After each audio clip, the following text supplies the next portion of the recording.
pakai itu Rabbana atina fid dunya hasanah, singgah minta maki di situ. Kalau anak minta, kalau mobil minta.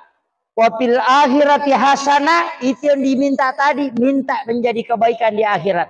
Wakina sabanar, minta supaya tidak disentuh api neraka apa yang kita minta. Makanya disebut sapu jagat. Seluruh isinya dunia bisa dikasih masuk. Bismillahirrahmanirrahim. Assalamualaikum warahmatullahi wabarakatuh. Alhamdulillah ketemu kembali di dalam channel Al-Haji Bugis, channel yang insya Allah akan selalu menampilkan ceramah-ceramah agama yang semoga bisa menjadi ilmu yang bermanfaat dan barokah untuk kita semua. Insya Allah, amin ya rabbal alamin. Salawat serta salam selalu kita curahkan atas junjungan baginda Rasulullah Sayyidina Muhammad Sallallahu Alaihi Wasallam. Semoga kita semua termasuk dalam golongan orang-orang yang insya Allah mendapatkan syafaatnya kelak di yaumil akhir. Allahumma salli ala Sayyidina Muhammad wa ala ali Sayyidina Muhammad. Assalamualaikum ya Rasulullah. Assalamualaikum ya Habiballah. Masih seperti biasa dalam mencari keberkahan dan ridho Allah Subhanahu wa taala di dunia wal akhirat.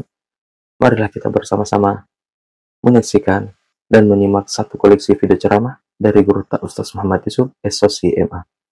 Tapi sebelumnya, sebelum kita menyimak video tersebut, marilah kita mengirimkan pahala suratul Fatihah kita kepada Guru Ustaz Muhammad Yusuf agar semoga beliau selalu diberi kesehatan, keselamatan, serta perlindungan oleh Allah Subhanahu wa taala. Dan semoga kita yang menyaksikan video dari Guru Ustaz Muhammad Yusuf bisa mendapat hikmah dari apa yang kita saksikan. Ibarakatil Fatihah. Bismillahirrahmanirrahim. Alhamdulillahirabbil alamin. Arrahmanirrahim. Maliki yaumiddin. Iyyaka na'budu wa iyyaka nasta'in. Ihdinas siratal mustaqim. Siratal ladzina an'amta 'alaihim ghairil maghdubi 'alaihim waladdallin. Amin, amin, ya rabbal alamin. Saya harap teman-teman semua menyaksikan video ini sampai akhir.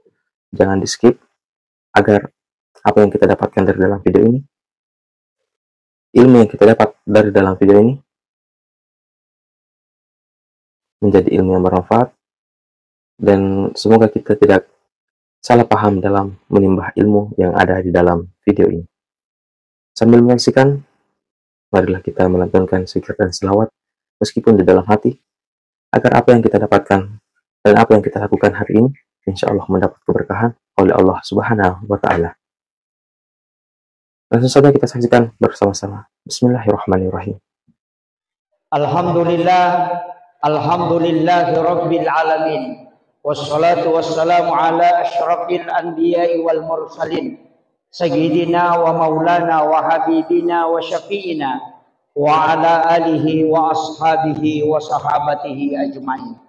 Allahumma salli ala Sayyidina Muhammadin tibbil qulubi wa dawaiha wa afiyatil abdani wa shifaiha wa nuril absari wa diyaiha wa ala alihi wa sahbihi wa sallim.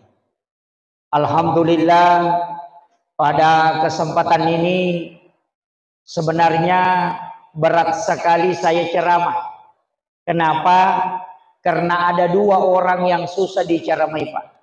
Yang pertama orang lapar, yang kedua orang mengantuk. Tidak mau dengarkan ceramah lama-lama.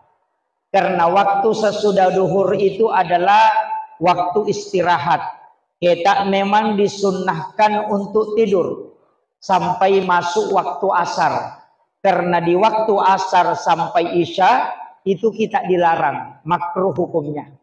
Karena rata-rata orang yang tidur sesudah asar sampai maghrib, kenapa Rasulullah melarang? Karena di situ ada penyakit yang biasa menyerang orang yang tidur, yang disebut dengan rihil ahmar. Penyakit ini membawa stroke, termasuk kanker, termasuk saraf kejepit, sebenarnya dari situ. Makanya di masa Nabi Musa, penyakit ini sudah datang, tapi dia tidak akan hancur. Bahkan cucu Rasulullah, anak Sayyidina Ali karamallahu wajhah, juga kena penyakit ini selama 3 hari. Sehingga Rasulullah berdoa supaya Allah menurunkan obatnya. Dan ternyata malaikat Jibril membawa obat langsung kepada Nabi dengan 3 kalimat. Allahumma inni a'udzubika minar rihil ahmari waddamil aswadi wadda'il akbari. Rasulullah berwasiat, siapa yang membaca doa ini menjelang tidur atau ketika hendak dia tidur, maka dia terhindar dari penyakit rihil ahmar. Makanya kalau Bapak Ibu tidak mau kena stroke, termasuk serak kejepit, amalkan itu sebelum tidur. Itu wasiat Rasulullah. Tapi jangan tidur sesudah sholat asar sampai isya. Karena di situ orang terserang penyakit ini. Penyakit ini tempatnya dua. Biasa di belakang pintu dan di dalam WC. Makanya ketika ada orang jatuh di WC, itu jarang selamat. Karena memang penyakit ini disebut rihil ahmar, angin merah. Setiap membuka pintu pertama, jangan terkena hembusan angin pertama ketika masuk angin. Makanya ulama kita dulu, orang tua dulu mengatakan, biarkan berhembus angin baru kau keluar dari pintu. Kenapa? Karena penyakit itu sering menimpa orang. Makanya doanya pendek. Allahumma inni a'udzubika minar rihil ahmari waddamil aswadi wadda'il akbari. Sudah dihafal, Bu? Belum. Ini agak lambat ini. Kemudian kita hari ini berkumpul untuk memberikan bukti bahwa kita cinta kepada Rasulullah. Makanya Pak Bupati tadi sudah menyampaikan, itu luar biasa Pak Bu. Memang ada orang yang menganggap maulid ini bid'ah. Saya ingin tanya, kita mengadakan maulid atau maulud? Maulid atau maulud? Maulid. Itu ada dua Pak Bu. Maulid dan maulud itu berbeda. Kalau peringatan maulid berarti peringatan waktu kelahiran. Itu 12 Rabiul Awal. Kalau peringatan maulud berarti peringatan kepada adanya Rasulullah, bayinya, orangnya. Makanya orang Bugis itu tidak mengatakan maulid. Tapi apa yang dia bilang? Mamaulu. Dia nak kena mamaulid. Kenapa? Karena maulud dia peringati orangnya, bukan waktu lahirnya. Di Afrika Selatan orang melaksanakan maulud itu 6 bulan. Sampai bulan Rajab. Kita maulid itu hanya 1 bulan. Hanya di bulan Rabiul Awal. Karena memperingati bulan kelahirannya. Waktu kelahirannya. Kalau mauludnya berarti orangnya langsung. Itu berbeda. Dan ingat, Rasulullah itu ada 2. Yang pertama nurnya yang disebut Ahmad. Kemudian Rasulullah yang utuh dengan jasadnya disebut Muhammad. Makanya 2 namanya. Ketika disebut Ahmad berarti itu adalah nurnya. Ketika disebut Muhammad berarti dia adalah orangnya. Makanya ketika Rasulullah nurnya diciptakan, maka semua malaikat itu bersalawat kepada Rasulullah. Termasuk malaikat Jibril dan seluruh nabi. Tapi kan nabi diciptakan belakangan. Nabi pertama Nabi Adam itu sudah bersalawat kepada Nabi. Sedangkan Rasulullah lahir, dia adalah Nabi terakhir. Maka dari situ istilah di alam hakikat Rasulullah adalah Rasul pertama. Tapi di alam lahiriah Rasulullah adalah Rasul terakhir. Makanya Rasulullah diciptakan sebelum Adam itu diciptakan. Dalilnya mana? Qad ja'akum minallahi nurun wa kitabun mubin. Telah datang dari Tuhanmu cahaya. Nurun, cahaya di situ yang dimaksud para ulama tafsir dalam tafsir Isyari adalah nurun Muhammad. Makanya Al-Quran, Zabur, Taurat, Injil itu belakangan. Yang pertama itu adalah nurun Muhammad. Makanya sholawat juga bentuknya 2. Ada berbentuk fi'il madi, ada berbentuk fi'il mudhari'. Makanya Allahumma sholli ala Sayyidina Muhammad itu fi'il mudhari'. Sedangkan sallallahu ala Muhammad itu fi'il madi. Kenapa ada 2? Karena fi'il madi itu dipakai untuk yang sebelum. Artinya sebelum jasadnya Rasulullah diciptakan itu sudah disolawati. Makanya solawat yang bentuk fi'il madi itu disebut solawat Nur Muhammad. Sedangkan solawat yang berbentuk fi'il mudhari itu salawat langsung kepada Rasulullah yang utuh. Makanya ketika salawat fil madhi disebut salawat Jibril. Makanya sallallahu ala Muhammad itu salawat Jibril. Karena belum diciptakan jasadnya Rasulullah. Kalau Allahumma sholli ala Sayyidina Muhammad itu setelah Rasulullah dilahirkan. Makanya salawat itu ada dua bentuknya. Kemudian ini yang agak penting saya tekankan dulu. Rasulullah itu ketika disolawati oleh para malaikat, ketika beliau diciptakan oleh Allah, makanya likulli syai'in min nurin Muhammad, segala sesuatu itu bersumber dari nur Muhammad. Yang kedua, laulaka ya Muhammad lama ahlaktul makhluk, kata Allah. Seandainya bukan engkau Muhammad, seandainya engkau bukan engkau Muhammad, itu Allah sampai mengulang 3 kali, kemudian mengatakan lama halaktul makhluk, justru aku tidak akan menciptakan makhluk. Artinya apa? Dari nurun Muhammad segala sesuatu itu diciptakan. Manusia, nurun Muhammad disebut rahasia.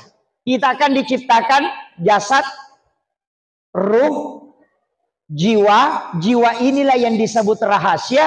Rahasia inilah yang disebut dengan nurun Muhammad. Makanya zikir itu ada namanya zikir rahasia. Itu lari ke nurun Muhammad. Kemudian kalau jasad, itulah tubuh kita. Tapi jasad dan rahasia itu juga dari nurnya Muhammad. Jasad ini kenapa dari nur Muhammad? Karena 4 unsur. Yang pertama adalah angin, yang kedua adalah api, yang ketiga adalah air, yang keempat adalah tanah. Jasad kita itu diciptakan dari 4 unsur. Api, angin, air, tanah. Sifatnya api berdiri, simbolnya adalah huruf alif. Sifatnya angin ruku, simbolnya adalah huruf H. Sedangkan sifatnya tanah adalah sujud, maka simbolnya adalah huruf mim.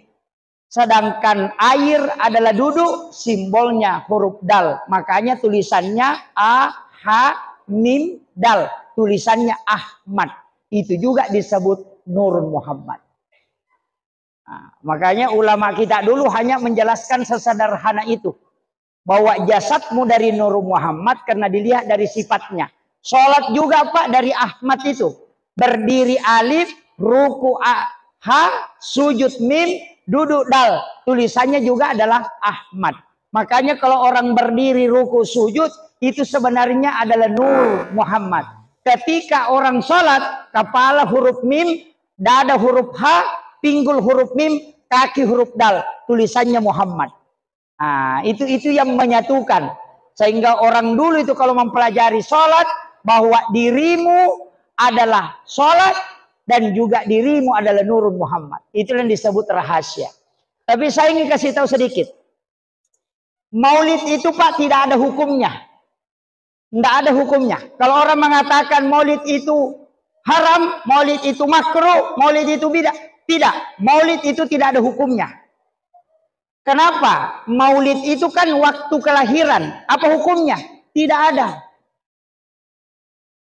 Maulud Nabi yang lahir juga tidak ada hukumnya. Nanti diperingati baru berubah bisa menjadi hukum. Sama dengan gelas. Gelas itu tidak ada hukumnya. Tapi ketika dipakai minum obat itu bisa jadi sunnah. Dipakai minum air sam-sam itu bisa menjadi sunnah karena fungsinya. Tapi ketika dipakai minum minuman keras, maka itu haram karena fungsinya. Jadi gelas tidak punya hukum, tapi ketika difungsikan dia bisa melahirkan hukum. Pisau tidak ada hukumnya, tapi ketika dipakai menyembelih binatang kurban, maka dia sunnah.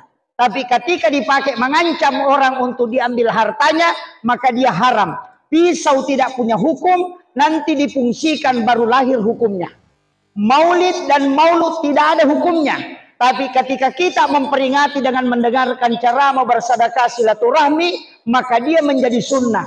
Bukan maulidnya, tapi peringatan itu yang ada di dalamnya menyebabkan dia menjadi sunnah karena fungsinya. Tapi ketika dia dilaksanakan untuk berebut makanan, kemudian berkelahi sehingga menginjak-injak makanan, maka itu menjadi haram karena perbuatannya. Ini harus dibedakan dulu. Sudah paham? Ibu, udah paham? Itu kita mau meneladani akhlak Rasulullah. Bu, saya kasih tahu. Salah satu akhlaknya Rasulullah dari sekian banyak itu adalah pemalu. Pemalu sekali itu Rasulullah. Matandre siri Nabi, sehingga dia tidak mengambil sesuatu kalau tidak dikasih. Denalai agagai kodeni aleng. Apalagi alena malangi alena demi mana. Kalau dia yang mau ngambil sendiri sesuatu tidak bakalan. Jadi saya mau lihat nanti.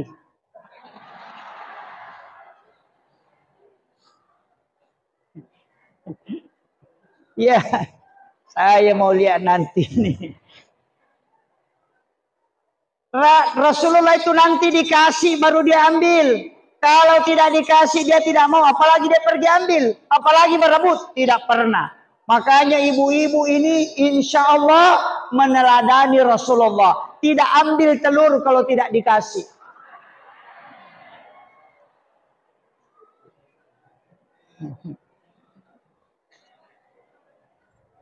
Iya. Tapi saya kasih tahu kenapa orang berebut telur. Di Sidra Pak, di situ telur banyak jadi.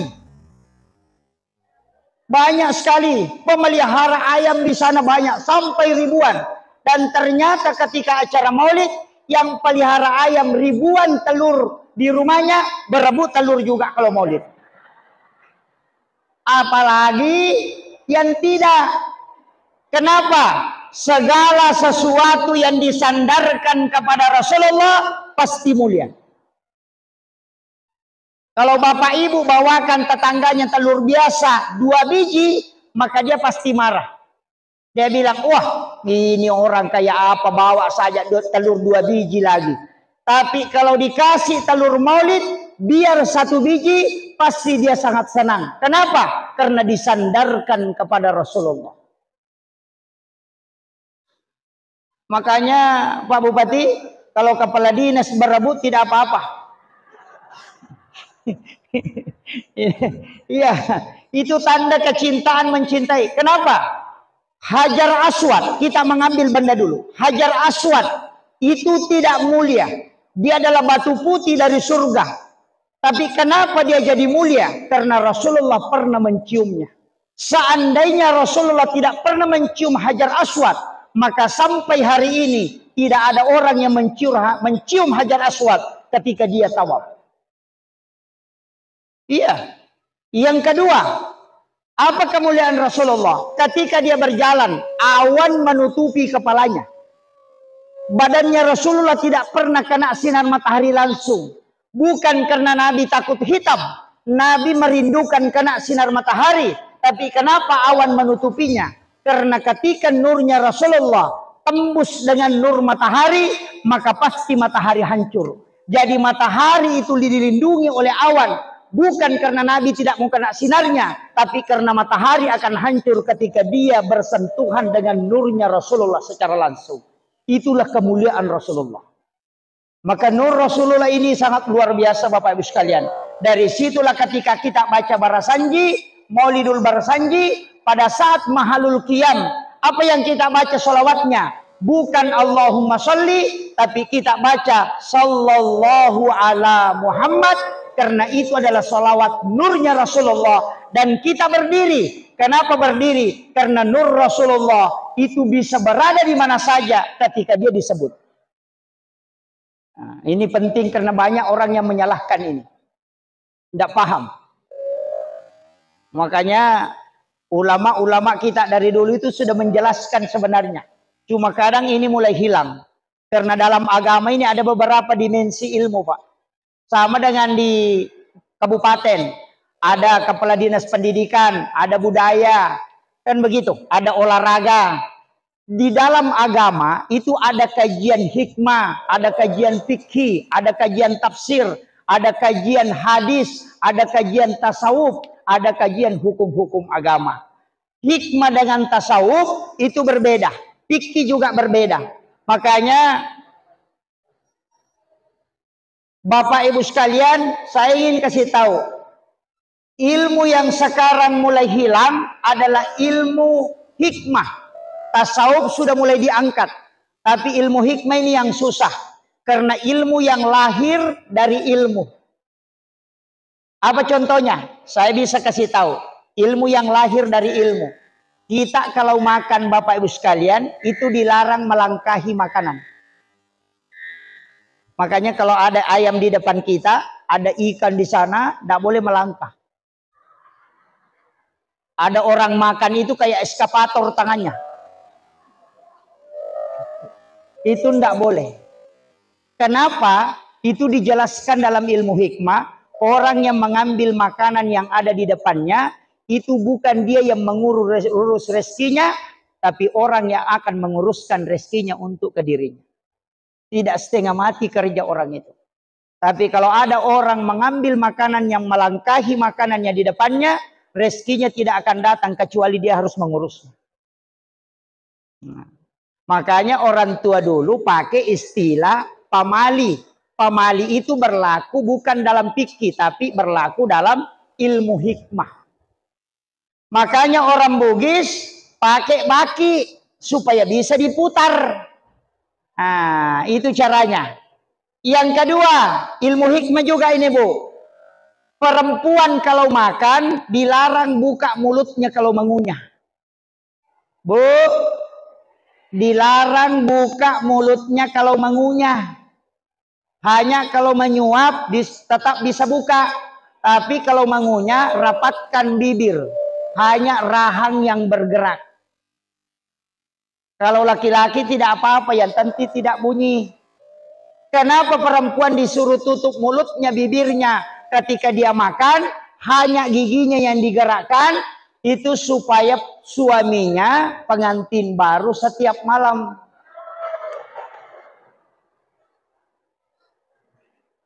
Sudah tahu, Bu? Belum. Perempuan kalau bibirnya yang di atas rapat, yang di bawah juga ikut rapat.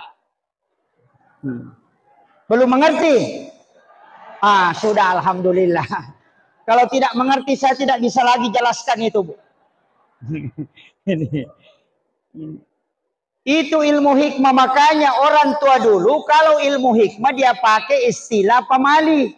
Kenapa? Tidak berdosa orang yang melakukan, tapi akan mempengaruhi kehidupan dunianya. Makanya dilarang menyapu kalau malam hari. Kenapa? Karena itu malaikat rahmat bisa keluar dari rumah. Itu larangan semua. Itu masuk ilmu hikmah. Kalau ilmu hukum larangannya haram atau makruh.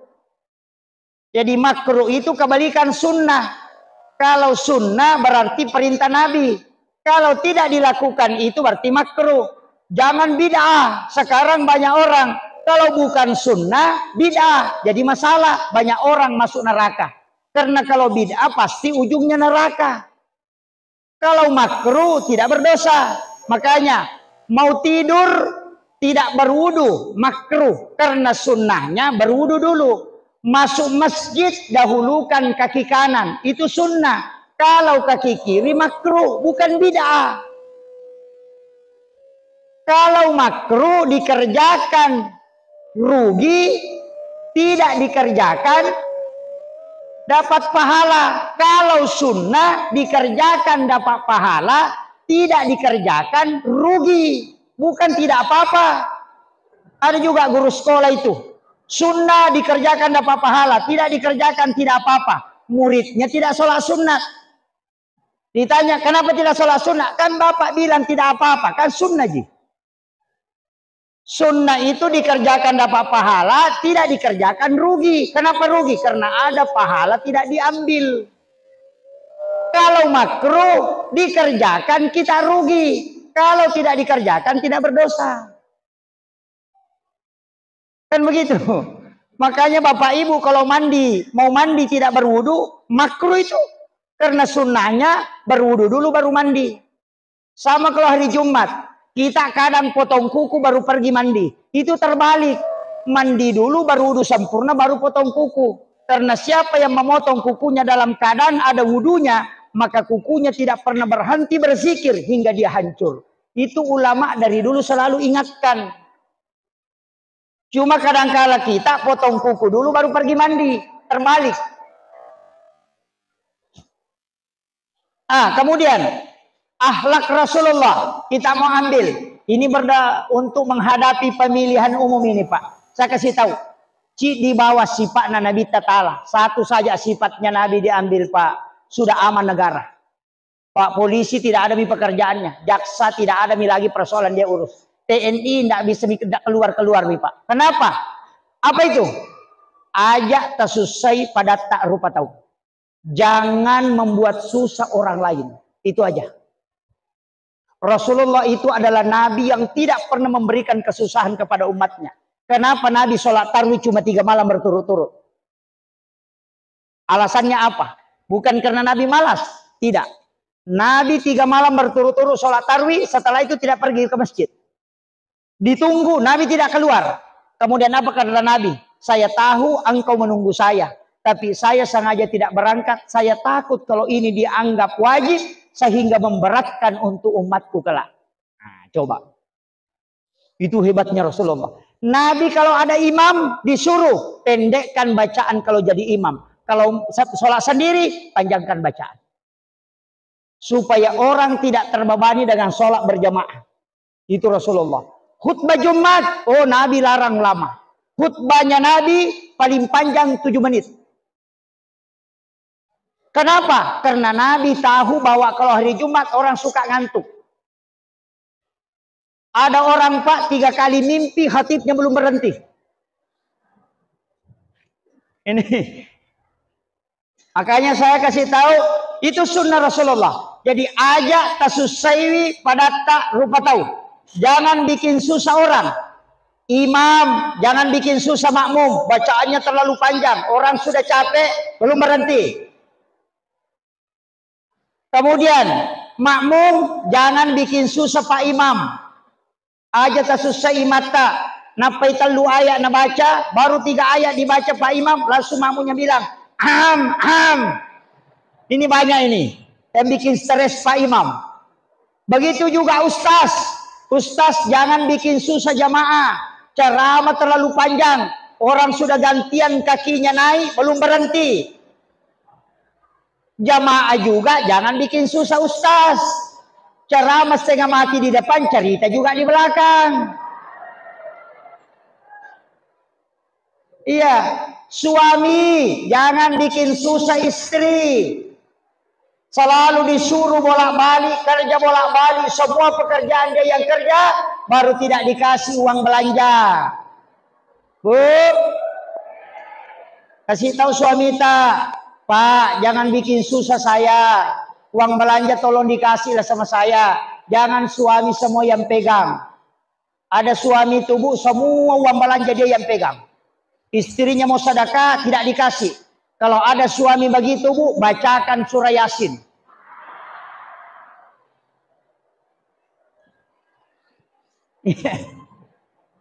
Istri jangan juga bikin susah suami. Suami sudah kobi-kobi begini tidak diperhatikan. Bu, tidak kikir jika kita kasih suami tak. Tidak je. Deto tamasek malengi laki tak. Bu, saya kasih tahu, laki-laki kalau syahwatnya naik, otaknya error. Betul. Makanya kalau dia minta itu tidak dikasih, biasa ditanya, mau ke kantor Pak? Kantor. Nah, itu masalah itu. Iya. Laki-laki itu kalau syahwatnya naik, otaknya error memang. Makanya kasih cepat supaya normal. Iya. Tapi bapak-bapak, saya kasih tahu, sayangi istri baik-baik, sempurnakan kasih sayang kepada istri. Jadikan istrimu sebagai ratu. Kenapa? Karena siapa yang menyayangi istrinya sepenuh hati dengan ikhlas, maka lihat pasti hidupnya berkah. Itu kuncinya. Jangan coba-coba selingkuh. Jangan, Pak. Kenapa? Pasti rusak. Orang hebat itu, Pak, saya tidak lihat laki-lakinya, suaminya. Jika ada menteri, ada pejabat, bukan dia yang saya lihat. Saya mengatakan pasti ada rahasia sama istrinya atau ibunya. Dari situ. Kenapa? Orang hebat itu Pak Bu, lihat siapa istrinya. Kita mau buktikan, Soeharto orang hebat. Tapi kapan dia jatuh? Ketika Ibu Tin wafat.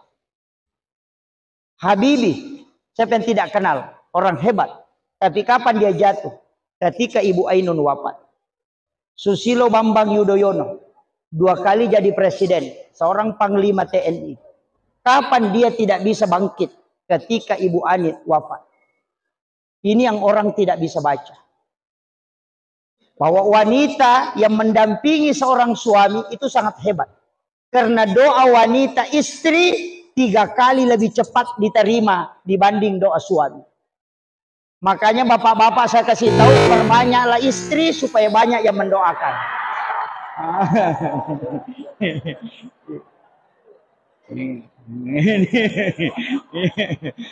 Ibu-ibu langsung protes.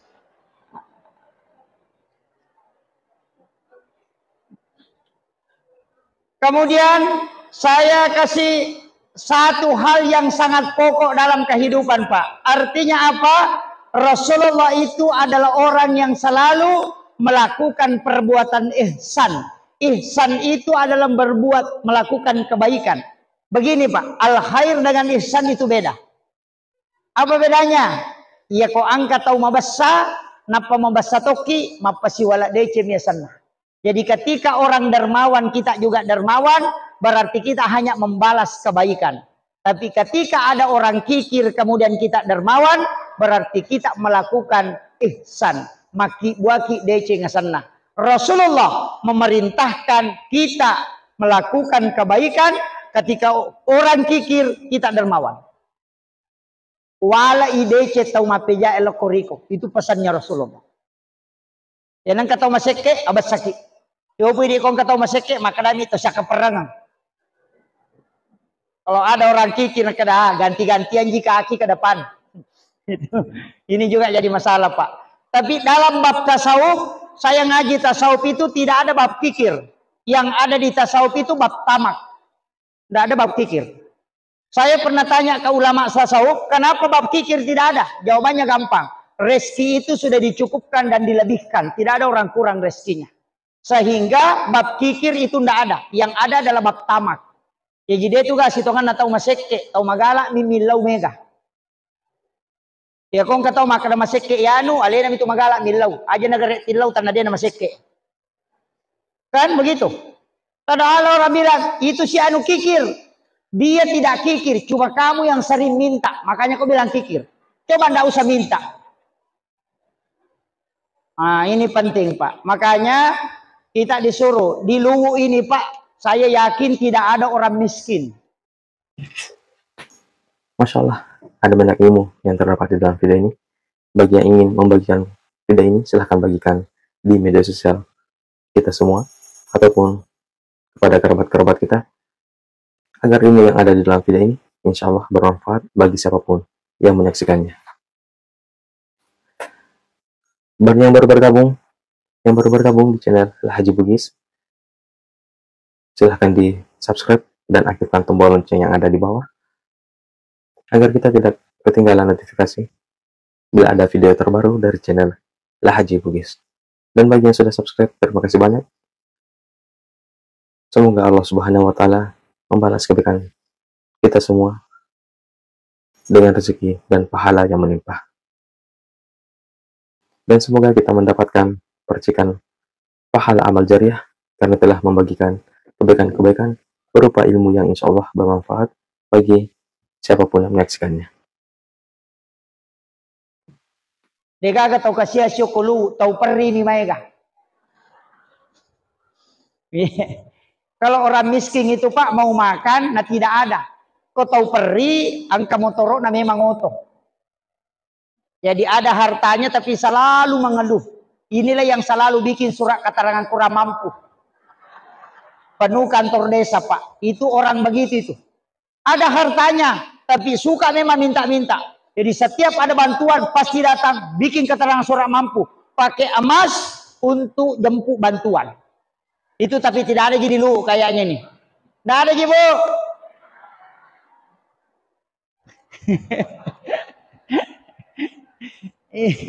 Tulipan no kantor desa. Kenapa? Karena dia selalu ingin mendapatkan harta padahal dia sebenarnya kaya. Banyak hartanya, cuma perasaan yang selalu merasa sedikit. Kemudian saya wasiatkan kita meneladani Rasulullah. Bagaimana caranya? Rasulullah itu ketika diteladani dalam sifat kepemimpinan Rasulullah, ini yang diambil simbol Pak. Makanya orang maulid itu batang pisang yang dibawa. Batang pisang itu tidak ada yang bengkok. Orang tua dulu itu melihat tidak ada batang pisang bengkok. Angka ke batangmu timak jeko. Tidak ada, semua lurus. Makanya orang Bugis punya falsafah. Tato bata ko na sabak lempu, mubasikali na sabak getang, akawali ko na sabak ada tongang, musandre iri indo ambo tama pasilangang, alay sipa na wae, nalay mariaway na mega kegunan na lopadan dari pancaji. Makanya dipakai batang pisang. Yang kedua, pisang itu Pak, kalau ditebang pasti naik daunnya kalau belum pernah berbuah. Tapi kalau sudah berbuah, tidak akan naik daunnya. Tapi kalau belum pernah berbuah, kalau ditebang, pasti naik. Termasuk ini pisang belum berbuah, itu ada daunnya naik sedikit. Biar batangnya tidak ada. Kalau dia sudah ditebang, pasti naik lagi daunnya. Apa pesannya? Pisang tidak mau mati, kecuali ada hasil yang bisa dia lakukan untuk memberi manfaat. Dalilnya khairun nasi ampa'hum linnas. Itu tapaulnya di situ Pak. Makanya batang pisang dipakai. Yang ketiga, pisang kalau berbuah, yang kelihatan pertama itu jantungnya, bukan buahnya. Makanya selalu diberi pesan, apapun yang kau mau lakukan, dahulukan keikhlasan. Semakin besar jantungnya, maka sisirnya pasti banyak. Ketika jantungnya kecil, sisirnya juga kecil. Artinya apa? Keikhlasanmu menghasilkan hasil yang jelas. Ketika keikhlasanmu besar, maka hasilnya besar. Tapi kecil-kecil juga hasilnya kecil. Makanya pisang itu yang kelihatan pertama jantungnya dulu. Itu pesan untuk kita. Yang keempat, pisang itu Pak, kalau dikupas kulitnya, yang di dalam dan yang di luar itu sama. Semakin dikupas semakin bersih. Artinya manusia mestinya begitu. Jangan model penampilannya saja indah, tapi ucapannya dan hatinya, pikirannya harus sebersih batang pisang itu. Itu pesan Pak. Maka de guru tak atekamu bicaramu pangkau kamu pada manang. Aja naliamu polemu pugau. Kalau di depan kita bilang iye, tapi kalau tidak ada orangnya bilang biye, wah itu yang bahaya. Terutama Pak anggota dewan itu biasa dikasih begitu Pak. Kalau dia kampanye, insya Allah Pak, insya Allah. Orang luwu sama orang sidrap, kalau bilang insya Allah, perjelas dulu. Karena insya Allahnya dua. Insya Allah mencoblos, atau insya Allah tidak mencoblos. Makanya kalau dia bilang insya Allah, perjelas dulu. Itu insya Allah. Makanya diundang rapat, insya Allah. Dalam hatinya, insya Allah tidak pergi. Nah, ini fatal ini. Makanya saya kasih tahu. Tapi dari situlah saya selalu pesankan, jangan coba-coba Pak. Anggota dewan itu terpilih, usahakan tidak usah dia bagi-bagilah. Bagi-bagi ini, mau kasih sembako apa setengah mati kasihan. Baru mau mengabdi ke negara sudah keluar modal. Kalau saya jangan minta apa-apa dari anggota dewan, dukun dia sepenuh hati. Insya Allah kalau naik pasti naik ingat semua. Tapi kalau nak kasih ki baru dicoblos, pasti dia bilang mau ni apa? Sudah Tommy ku bayar. Selesai. Sudah paham Bu? Tidak ada jisogok menyogok di sini. Tidak ada. Tapi saya kasih tahu, sogok dan disogok dan menyogok itu tidak berdosa. Di sini Pak Ketua MUI datang. Pak Kepala Kantor Kementerian Agama, saya sudah kaji dalam Islam, saya cari-cari dalil, tidak ada dalil yang saya dapat. Mengatakan yang disogok dan menyogok berdosa, tidak ada. Yang hadis itu mengatakan ar-ra'si wal murtasi finar. Yang disogok dan menyogok keduanya masuk neraka. Betul Pak? Tidak berdosa. Kenapa neraka disebut? Kalau berdosa masih bisa taubat. Kalau neraka itu dibakar dulu baru bisa lepas. Nah, jadi tidak ada. Sama ketika ada orang bertanya, Pak Ustaz, ada orang rajin menyumbang ke masjid, tapi dia tidak sholat. Rajin menyumbang di masjid, tidak pernah sholat berjamaah. Saya bilang pasti orang itu ada istananya di dalam surga. Dia bilang tidak sholat, biar tidak sholat, tetap dibangunkan istana di dalam surga.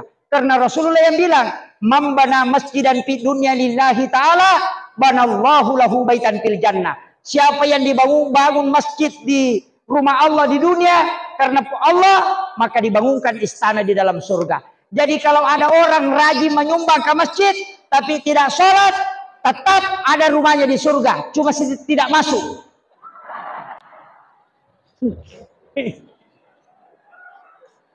Iyalah, karena Nabi bilang dibangunkan istana, tidak mengatakan masuk ke dalam surga.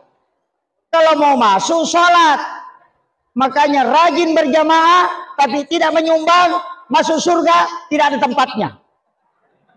Tapi rajin menyumbang, tidak sholat, ada rumahnya tapi tidak masuk. Makanya perintah agama, sholat dan zakat itu bergandengan. Kemudian pertanyaan saya, kenapa pisang Pak itu digantung pakai di situ ada telur? Kenapa bukan semangka? Kenapa bukan durian? Ini digantung telur. Kenapa? Karena telur itu hakikat simbol manusia dan agama. Telur itu pasti tidak ada yang bundarnya utuh. Gimpe manang. Manusia juga begitu, tidak ada yang sempurna. Sehebat apapun kau melihat dia, pasti ada dosanya. Telur itu 3 Pak. Kulitnya, kuning telur, dan putih telur. Manusia juga 3. Perbuatannya, ucapannya, dan hatinya. Itu 3. Ada telur pecah kulitnya, tapi isinya bagus. Itu mungkin harganya murah. Ada orang Pak kalau dilihat modelnya tidak ada model. Tapi hatinya sungguh indah. Orang itu biasa dianggap biasa. Tapi ada orang utuh pakaiannya bagus. Sholatnya juga Allahu Akbar. Wah, bagus. Tapi kalau ngomong semua orang sakit kepala. Nah, ada juga telur begitu Pak. Kulitnya bagus, cantik. Tapi isinya baku campur. Telur amporo sana. Jadi kalau ada orang rapak songkoknya, bagus pakaiannya, sholatnya Allahu Akbar, tapi tidak ada tetangganya baku cocok, tahu ampuro ya tuh. Ini. Makanya simbol itu dipakai.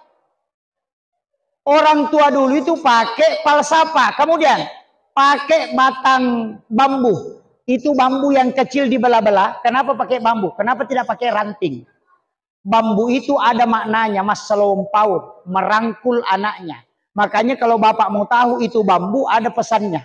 Kalau anaknya tumbuh di luar dari tempat kumpulan induknya, berarti sampai 3 bulan ke depan itu tidak ada angin kencang.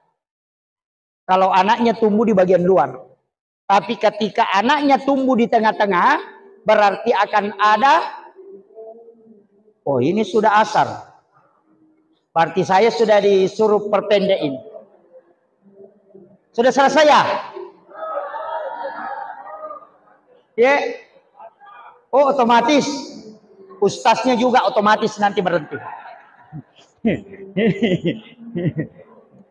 Tidak bisa dimatikan ya? Terganggu kita kalau...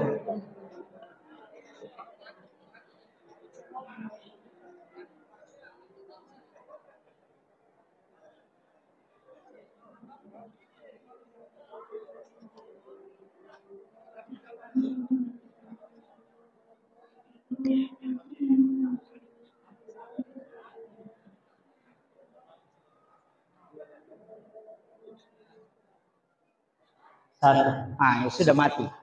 Nanti kalau menyala lagi saya berhenti. Kemudian Kenapa kita bawa Songkolo? Songkolo itu istilahnya suku, Siama itu uhuah.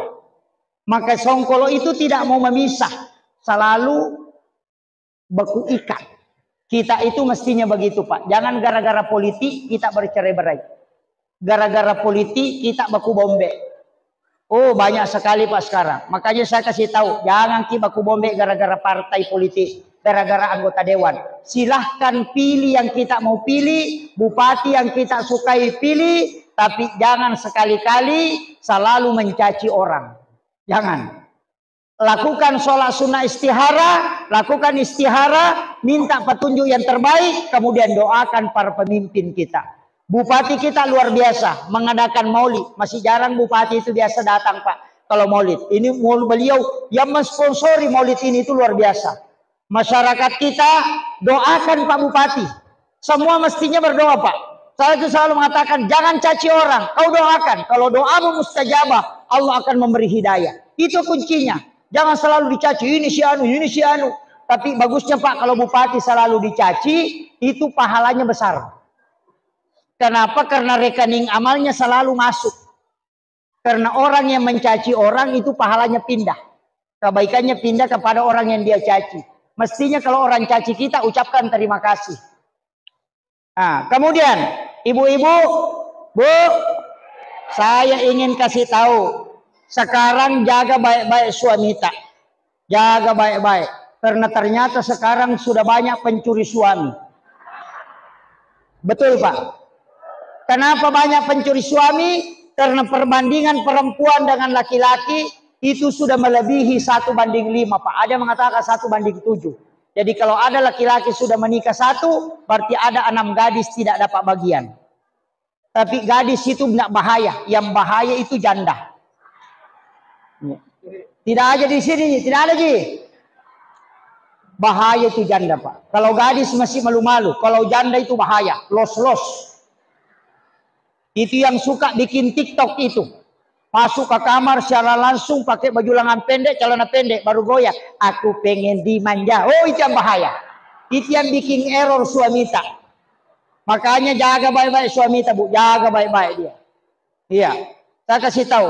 Makanya ibu-ibu jangan juga bikin status di Facebook. Sering bikin status sedikit-sedikit bertengkar sama suami, langsung bikin status besar-besar. Aku menyesal, pengkhianat. Baru bikin gambar lope-lope pecah. Langsung ada duda yang komentar, sabar saya. Itu masalah. Tidak aja di sini. Tidak ada Jibu. Oh, jangan bikin status. Facebook tidak pernah menyelesaikan masalah. Mau buktikan? Kalau mau buktikan, nanti kalau pulang ke rumah Bu, langsung bikin status. Saya punya utang 300.000. Ada gak yang bisa bantu? Pasti tidak ada yang bilang kirim nomor rekening. Apa yang dia bilang? Up. Itu saja. Tidak mau membantu, bilang saja up. Kok sampai 100 up, padahal kita butuhkan bantuan bukan up. Facebook tidak ada solusinya. Sudah tahu Bu? Makanya ibu-ibu perceraian banyak terjadi juga gara-gara Facebook. Nah semua urusannya orang. Si anu sakit perut di Jakarta. Ada si anu sakit giginya di Kalimantan. Itu si anu sakit lututnya di Makassar. Itu si anu sakit perutnya di Surabaya. Padahal suaminya mencret, dia tidak tahu. Gara-gara secara langsung. Banyak orang tidak memperhatikan suaminya. Bu, kalau mau suaminya selalu sayang, lakukan 4 hal. Yang pertama, ketika dia mau jalan, antar ke depan pintu, salaman, cium keningnya, baru usap lengan kanannya, kasih tahu, hati-hati ki sayang, hati-hati ki sayang, kutunggu ki kembali. Tidak melihat gadis itu kalau dia jalan. Tapak komoro lah kita. Yang kedua, kalau suami datang, jangan tanya apa-apa. Kecuali beritahu, Pak, apa ku bikinkan ki? Kopi, teh, atau air putih? Kalau dia bilang air putih saja sayang, kasih air putih. Sesudah dikasih, tatap matanya, baca salawat, cium keningnya. Baru kasih tahu, istirahat maki dulu sayang, ku bikinkan ki makanan. Pasti tenang hatinya. Iya. Tapakomoro lah kita.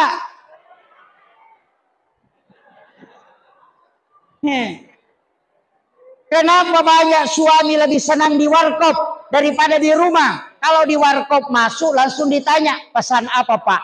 Kalau di rumahnya, boleh. Dari mana? Baru muncul. SMS tidak dibalas. WA tidak dibuka. Sama siapa jalan? Oh, kayak wartawan. Makanya suaminya malas di rumah. Kalau suami capek, baringkan di paha, kucek-kucek sedikit rambutnya, baru usap-usap kepalanya. Pasti tenang perasaannya. Tapak kumur benek laki Bu. Oh, makanya memang dia petolapa. Ini. Tapi saya kasih solusi Bu, yang paling bagus kalau mau aman suami itu terjaga. Setiap subuh Jumat pertama setiap bulan Islam. Nanti ini Rabiul Akhir, subuh Jumat pertama. Bikinkan air panas suami di subuh hari. Aduk mengikuti arah tawaf. Aduk mengikuti arah tawaf. Baca inna ansalnahu. Ini dari Aisyah. Baca inna ansalnahu. Ketika sudah diaduk, letakkan pengaduk di tengah-tengah. Jangan diangkat.